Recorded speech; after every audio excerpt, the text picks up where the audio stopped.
I remember the moment with brutal clarity, as if it's frozen in time.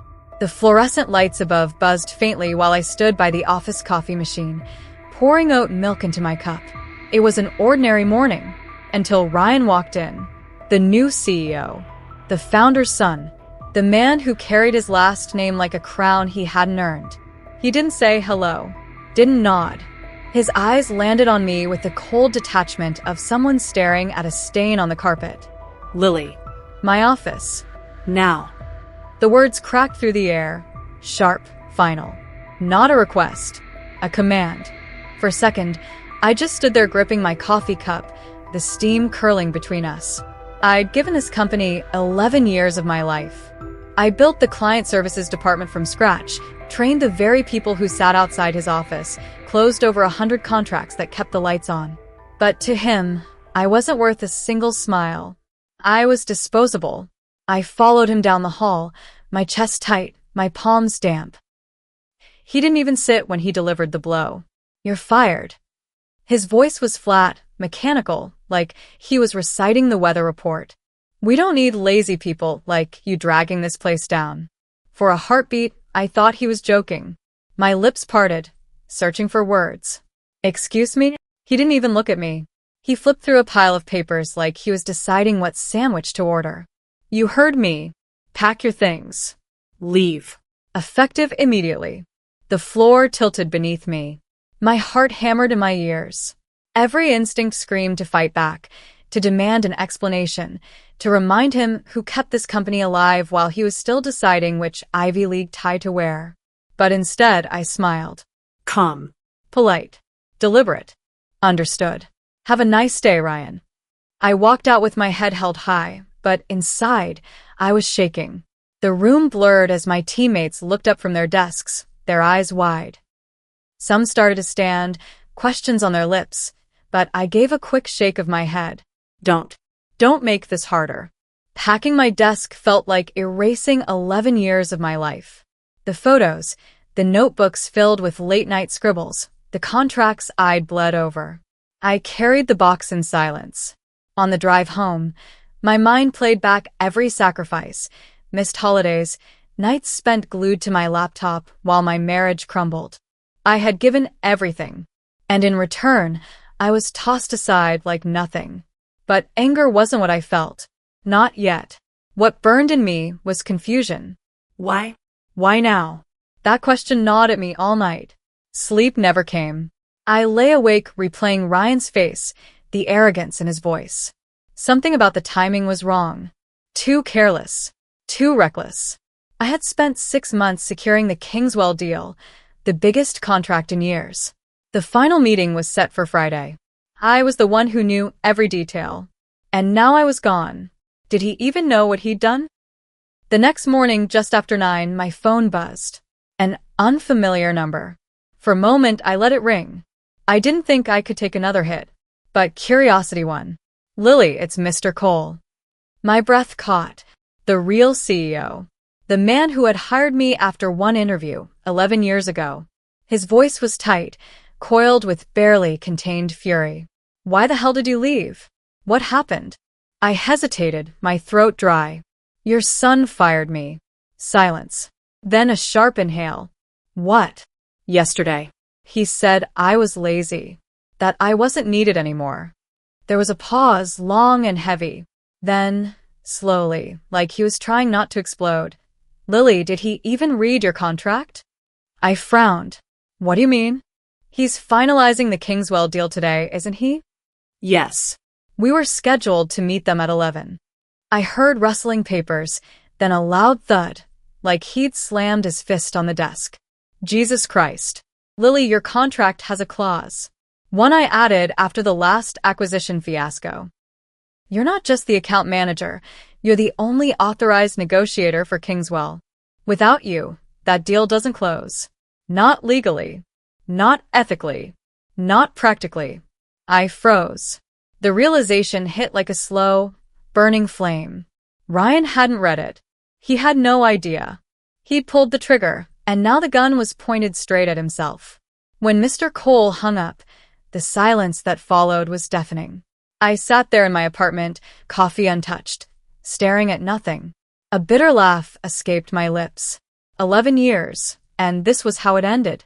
Fired by a spoiled man-boy who treated business like a video game. But unlike a game, there were no do-overs here. This time, the consequences would be real. Part of me wanted to show up at the office, to watch the empire crack under the weight of his arrogance. Another part, the one that had endured thankless overtime, the one that had swallowed pride until there was none left, wanted to let it burn. At 10:13, the first call came. Ryan.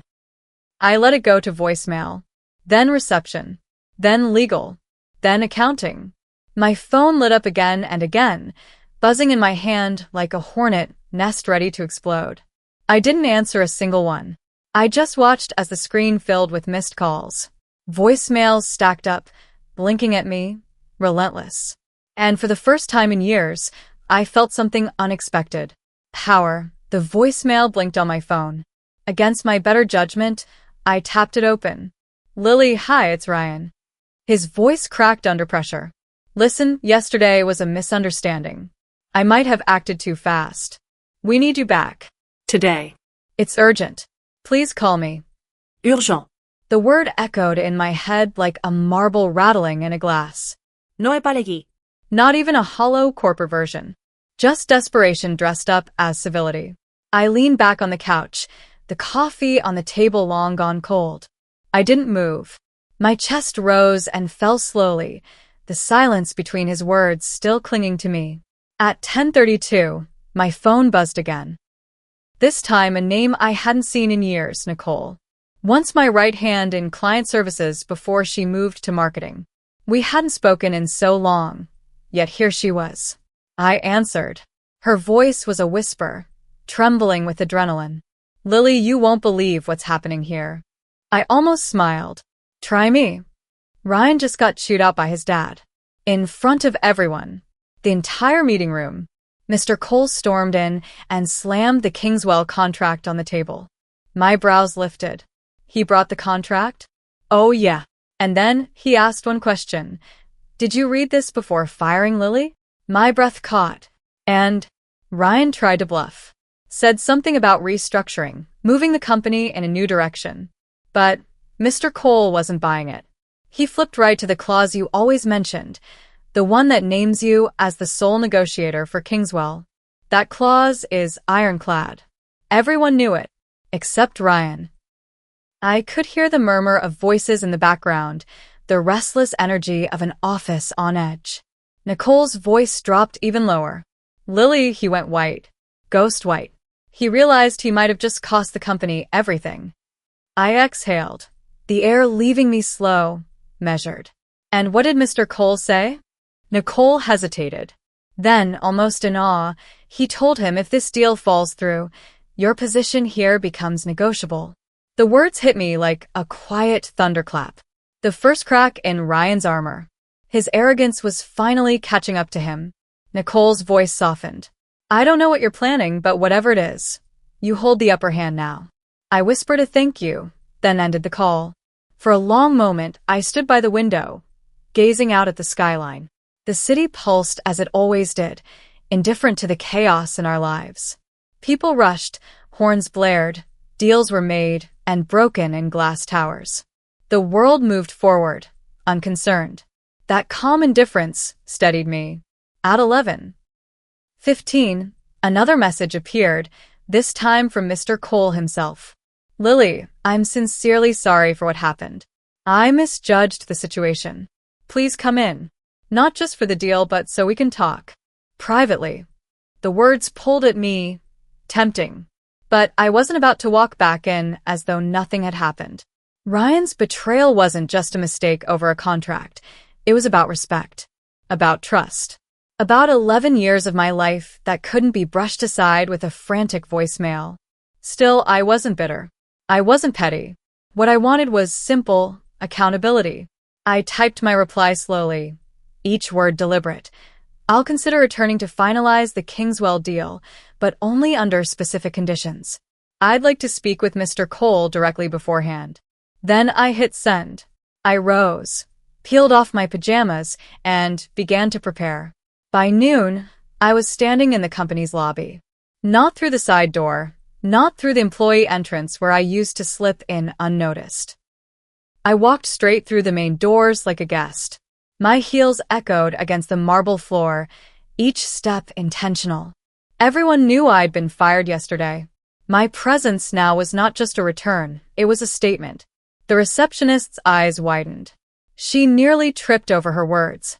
"Ms. Harris, Lily, Mr. Cole is expecting you. Right this way." As I followed her down the hall, I felt the weight of eyes on me. Conversations faltered. Chairs shifted. A ripple of silence trailed in my wake. The air felt heavy, as if the building itself was holding its breath. Mr. Cole stood at his office door when I arrived. His face was drawn, serious.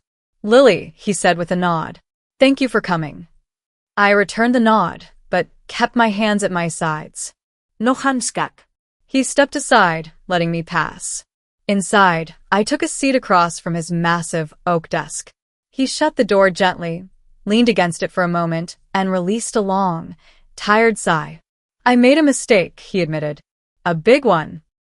I gave my son too much authority, too fast. I wanted him to prove himself. I didn't expect him to burn bridges before he even knew how to build them." I stayed quiet. He sat down, his voice softer now.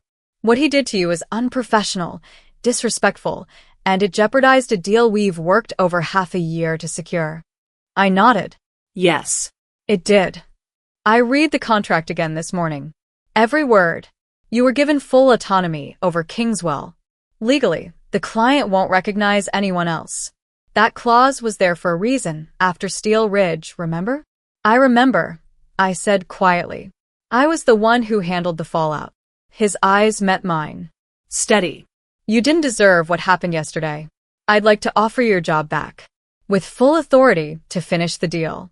Whatever conditions you need, we'll meet them." There was genuine regret in his voice. Not corporate regret. Human regret. But this wasn't only about a contract anymore. It was about dignity. Leadership. The way a company treats the people who give it their lives. "I'll return," I said at last. "But I want everything in writing. A revised contract. Clear autonomy over Kingswell. And no interference from Ryan."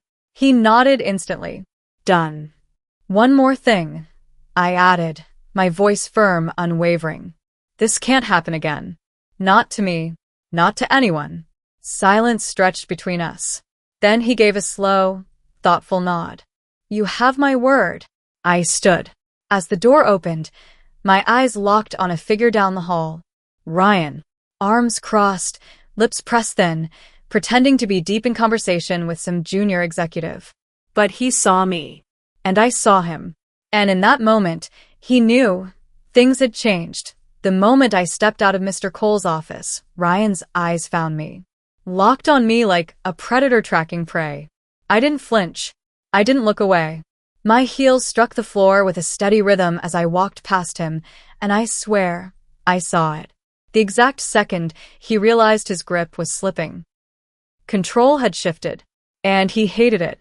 By 1 o'clock, the boardroom was prepared. Glass walls, polished table, every chair in place. The Kingswell team had arrived early, their presence sending a quiet hum of anticipation through the floor. We had 30 minutes before the meeting began. I sat at the head of the table and combed through the documents one final time, every clause, every number I had fought for over the past 6 months. Mr. Saeed, Kingswell's CEO, was a man known for cutting through nonsense. He valued discipline, trust, clarity. Any hint of chaos or weakness would make him walk without looking back. Sliding the Arabic translation of the terms across the table, I caught movement through the glass. Ryan. He was pacing like a caged animal, jaw tight, hands twitching at his sides. Mr. Cole intercepted him, his voice low but firm. Then louder. Then sharp. I watched his hand rise, palm flat, silencing his son. Ryan's face turned crimson. His eyes darted toward me. Rage, humiliation, pure venom burning in them. Then he turned and stormed away. That was the last I saw of him that day. At exactly 1:30, the meeting began. Mr. Saeed walked in with his aides, measured, composed. I greeted him in Arabic, and for the first time in months, his stern features softened into a smile. "You remembered," he said warmly. "Respect goes a long way." That smile was all the confirmation I needed. For 2 hours, the negotiation unfolded like a carefully choreographed performance. Every point was addressed, every objection anticipated. And when we finally shook hands, the deal was sealed. A historic contract, the kind that shifts an entire company's trajectory. After they left, Mr. Cole came to me, his shoulders visibly lighter. Relief poured off him. "You saved us," he said. His voice carried sincerity this time, not corporate polish. "I owe you more than an apology." I met his gaze. My voice was steady. "You owe your company a leader. One who understands the difference between power and responsibility." He didn't argue. He didn't even try. That evening, walking toward my car, the weight I had carried for 48 hours began to loosen. I hadn't come back as the same employee who was discarded so carelessly. I had come back with a sharper edge, with clarity about my value, and I demanded it be recognized. But as the cool air brushed against my skin, I also knew the story wasn't finished. Ryan had been silent today. Too silent. Men like him don't vanish. They retreat. They plot. And then they retaliate. By the next week, the Kingswell deal had hit the headlines in the industry newsletter. Cole and Company secures a historic cross-border partnership through tailored strategy and multilingual leadership. My name wasn't in print, but inside the building, everyone knew. My inbox flooded with quiet congratulations. Notes from juniors I had mentored years ago. Messages from managers who once dismissed me in meetings, now eager to praise my leadership under fire. Their words warmed me, but I wasn't naive. I knew how quickly people bend with the wind. The atmosphere in the office shifted. Laughter returned to the break room. Smiles in the hallways. Mr. Cole announced that Ryan was no longer involved in major decisions until further notice. Outwardly, the storm had passed, but I felt something unsettled beneath the calm. It started small. My expense report for the Kingswell trip delayed. Then, documents I'd submitted for approval came back and signed, without explanation. Then an email, supposedly from me, containing wrong client data, forwarded to an overseas partner. I was lucky the partner trusted me enough to reach out directly, but doubt had already been planted. When I reported it to IT, their response chilled me. No sign of external breach. The email originated from inside the office. That's when the truth crystallized. Ryan wasn't trying to fire me anymore. That weapon had already backfired. Now he wanted to make me unravel. Slowly. Quietly. He was setting traps designed to make me look careless, unprofessional, unstable. It was sabotage. Classic corporate sabotage. I'd seen this game before. Fresh out of university, I worked under a director who perfected the same tactics, cutting off resources, isolating staff, poisoning their names until they had no choice but to vanish. Back then, I was young, unprepared. I broke under the pressure. But I wasn't 22 anymore.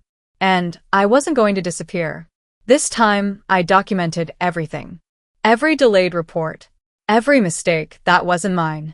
Every missing signature. Paper trails carry more weight than emotions in places like this. I started keeping a private notebook. Times, dates, conversations. Evidence. Proof. Then, one afternoon, confirmation came. I was passing the conference room when Ryan's voice carried through the glass. Too loud. Too deliberate. "She's unstable," he said. "Since she came back, she's been erratic. Aggressive. Not fit to manage high-pressure clients." I froze in the hallway, my pulse steady but cold. "I'm just saying," he continued. "We need to start thinking about succession planning in client services. She's clearly overextended." Another voice responded, hesitant. A newer executive, I guessed. But the Kingswell deal. She pulled that off under serious pressure. Ryan scoffed. "She got lucky. We can't run a company on luck." I stood still for a moment longer, then turned and walked away. My blood didn't boil. It chilled. Because I could see it now, his strategy wasn't reckless anymore. It was calculated. He was planting seeds, poisoning the well. And sooner or later, those seeds would grow. That night I stayed late. The office was hushed, stripped of its daytime noise. Only the faint buzz of lights and the echo of my own footsteps remained. I sat alone in the glass meeting room, watching the city burn with neon outside. Skyscrapers blinked like watchful eyes, and I wondered how many more wars I'd have to fight just to keep doing the work I was born to do. Then footsteps. A voice cut the silence. Still here. I looked up. Mr. Cole. His silhouette framed by the dim corridor. I could ask you the same, I said. He stepped inside, slow, deliberate, and placed a folder on the table between us. His hands lingered on it before pulling away. Your revised contract, he said. Everything we agreed on. I opened it, scanning the pages line by line. The language was clean, solid. No traps, no hidden clauses. For once, it was exactly as promised. I gave a slight nod. I've also started an internal audit, he added. His voice was quiet, but heavy. Too many things have been misfiled lately. I froze. My eyes snapped up. He was already watching me. I'm not blind, Lily. I know Ryan isn't finished. Then why haven't you stopped him? My voice came out sharper than I expected. He paused. A long, tired pause. When he spoke, he sounded less like a CEO and more like a father with a failing son. Because I needed to see how far he'd go. I studied him. There was fatigue in his shoulders, in the way his gaze drifted. You're protecting the company, I said. He shook his head slowly. I'm trying to protect both of you. But maybe it's already too late for one of you. I closed the folder, pressing my palm against the cool surface. I don't need protection, I told him. I need you to decide what kind of legacy you want to leave behind. His eyes lingered on mine, searching for something, maybe forgiveness, maybe clarity. Then he turned and left. His footsteps echoed down the corridor until I was alone again. And I knew something larger was brewing. The office felt colder the rest of that week. Not from the weather, but from the way people moved. Conversations cut off when I entered a room. Smiles turned brittle. Some colleagues avoided me altogether. Everyone knew about the audit. Everyone felt the tension. I hadn't asked Mr. Cole to launch an investigation, but a part of me was relieved. At least now, the truth would have a chance to surface. And not just for me, for all of us who had been walking on eggshells since Ryan took control. Still, I wasn't foolish. I knew how corporate truth worked. Sometimes it led to justice. More often, it ended in quiet resignations, golden parachutes, reputations buried under red tape. By Thursday, I was called into the audit committee's temporary headquarters. A dusty storage room transformed into a war zone. Stacks of files lined the tables. Screens glowed with data trails. On the whiteboard, timelines, login records, arrows linking names to numbers like a crime scene investigation. David, the lead auditor, greeted me with a steady nod. Lily. Thanks for coming. We need to ask you a few questions about recent irregularities. Iset. Brace myself. He opened a file on the monitor. First, this email. It looked like it came from your account. We traced it back to a shared workstation near the break room. Your credentials were manually entered. So, someone stole my login? I asked. David shook his head. Not stolen. Copied. This wasn't phishing. It was internal. I folded my arms across my chest. I reported this the day it happened. He gave a thin smile. And it helped. Because we found others. Emails altered. Spreadsheets tampered with. Sign-offs removed. Always traced to shared machines. Always under your name. The weight pressed harder against my chest. My throat tightened. This was coordinated, I said flatly. David hesitated, then nodded. Yes. And we've narrowed down the access list. We've also seen unusual activity tied to Ryan's executive assistant's account. I sat still, my face a mask, though inside my pulse quickened. He leaned forward carefully. We're not pointing fingers yet, but the evidence shows a pattern. Sabotage. Targeted at you, and maybe others. My jaw clenched. So what happens now? That's where it gets complicated, he said. Mr. Cole wants us to present everything directly to him. No filters. No edits. He's asked for the truth, all of it. I nodded slowly. Then I'll be there. David's brows lifted. You're not required. I will be there, I repeated. My voice left no room for debate. If this is going to surface, I want to look every single person in the eye. He didn't argue. He knew better. That night, sleep abandoned me. My mind replayed the faces of colleagues who had left quietly over the past year. Brilliant people, cut down in their prime. Rising stars in their 30s and 40s, suddenly moving on. Back then, I thought it was turnover. Now, I wondered how many had been quietly pushed out, casualties of Ryan's hidden war. The next morning, I arrived early to the executive boardroom. Mr. Cole was already there, staring out the massive window like a man bracing for the final card to fall. One by one, the auditors entered. David and his team. Then Ryan. 10 minutes late, of course. Smug. Phone in hand. A smirk plastered across his face. Until he saw me. He froze. His eyes narrowed. She's not on the audit committee. Mr. Cole didn't turn from the window. She's here at my request. Ryan shifted, restless. This is supposed to be internal. Confidential. Then you should have kept it that way, I said calmly, instead of using company resources to fabricate emails. His laugh was sharp, dismissive. That's ridiculous. David spoke up, his voice measured but firm. We've traced multiple login attempts tied to your assistant's account, all connected to irregularities targeting Lily's work. There's a clear timeline. Ryan's practiced smugness faltered. A crack in the armor. You're reaching, he snapped. She's just bitter about being let go. I locked eyes with him. My voice cut through the air like glass. You didn't let me go, Ryan. You sabotaged me. And in the process, you nearly destroyed the biggest deal this company has secured in 5 years. Finally, Mr. Cole turned from the window. His voice was quiet, but each word landed heavy. I gave you a chance, he said. I gave you more than one. And all you've done is tear down the people who are building something real. Ryan tried to recover. This isn't what you think. No, Mr. Cole cut him off. It's worse. The room went silent. A silence so thick it pressed against the walls. Then Mr. Cole stood. The board will be reviewing this report. The air shifted. The reckoning had begun. Until then, you're suspended. Effective immediately. The words landed heavy, final. Ryan's jaw tightened. He opened his mouth, searching for a defense, for one of his rehearsed lines, but nothing came. For once, the master manipulator had no script. His eyes darted toward me. Not angry, not mocking, just stunned.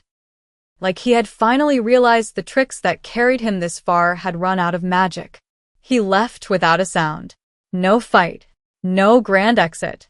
Just the sound of his footsteps fading into the hallway, swallowed by the silence he once filled with swagger.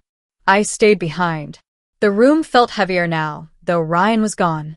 Mr. Cole let out a long breath, shoulders collapsing like a man who had been holding up too much for too long.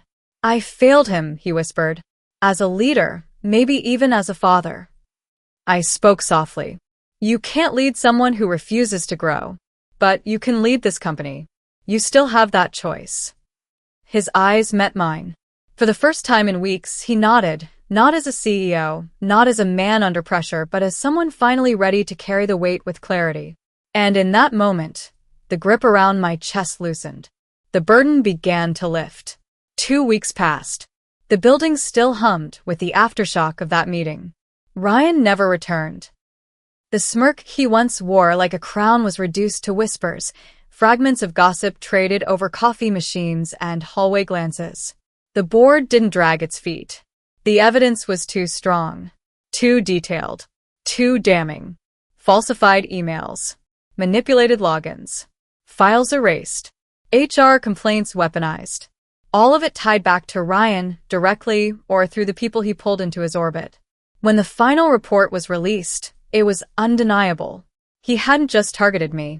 He had endangered the integrity of the entire company. His suspension turned permanent. Termination. Effective immediately. No low shots. No headlines. Just a quiet erasure. A man escorted through the back door of corporate history. But word spread anyway, as it always does. I thought I'd feel triumphant. I didn't. What I felt was steady. Grounded. Like I had walked through the storm, and now, finally, I could breathe. A few days later, Mr. Cole called me into his office. Close the door, he said. I did. He sat at his desk, a folder resting in front of him. He didn't open it right away. Instead, he spoke with the weight of a man who had been replaying everything. I've been thinking, he began, about all that's happened, and about what I want this company to stand for moving forward. I stayed silent. Let him carry the thought. You've shown more leadership in a month than some executives show in an entire career. You protected the deal that kept this company alive. You stood tall in the middle of humiliation. You endured sabotage and kept your professionalism intact. He leaned forward. That's the kind of leader I want helping run this place. He pushed the folder across the desk. Inside was a promotion letter. Director of Client Strategy. Executive level. Reporting directly to him. I blinked. Shocked. I didn't ask for this. I know, he said gently. That's why you deserve it. I hesitated. My hand hovered over the folder. If I accept this, I want a voice in how we move forward. I don't want just a title. I want to rebuild the culture. The right way. A smile tugged at his mouth. That's exactly what I was hoping you'd say. Later that evening, I sat alone in my new office. Temporary. Unfurnished. Just a desk, a chair, and a blank nameplate on the door. For years, I'd walked these halls wondering if anyone saw the work I poured into this place. The late nights. The calls saved. The fires I put out quietly, without credit, without applause. I thought silence was safer. That keeping my head down was the way to survive. But silence almost cost me everything. It wasn't about a contract. It wasn't about a title. It was about the truth I had nearly forgotten. That competence isn't arrogance. That professionalism isn't weakness. I had been underestimated, written off, sabotaged. But I had not been defeated, and I refused to let bitterness take root. That, I realized, was the real victory. The weeks that followed, I began reshaping the department. Old wounds were reopened, but this time to heal. Communication lines restored. People who had been unfairly pushed out were welcomed back. I built an anonymous reporting system, so no one would ever have to choose between speaking up and protecting their career. And I made space for the younger employees, the ones just beginning. Some had watched what I went through, and they asked, quietly, carefully, how I stayed strong. I told them the truth.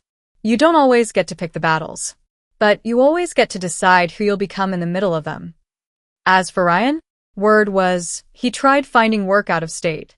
Smaller firms. But his reputation trailed behind him like a shadow he couldn't outrun. Some whispered that Mr. Cole pulled strings to make sure his name stayed out of the press. Maybe that was a final act of love from a father who had already lost too much. I didn't ask. I didn't need to. One afternoon, I passed the glass wall where the Kingswell negotiation once unfolded. I stopped. For a moment, I let myself remember every detail. The sabotage, the frantic call, the chaos, the fragile, desperate fight to salvage it all. That deal changed my career. But it wasn't the deal that changed me. The real shift happened the day I smiled at Ryan, turned, and walked out of his office without begging. That was the turning point, not because I gave up, but because I finally understood my worth.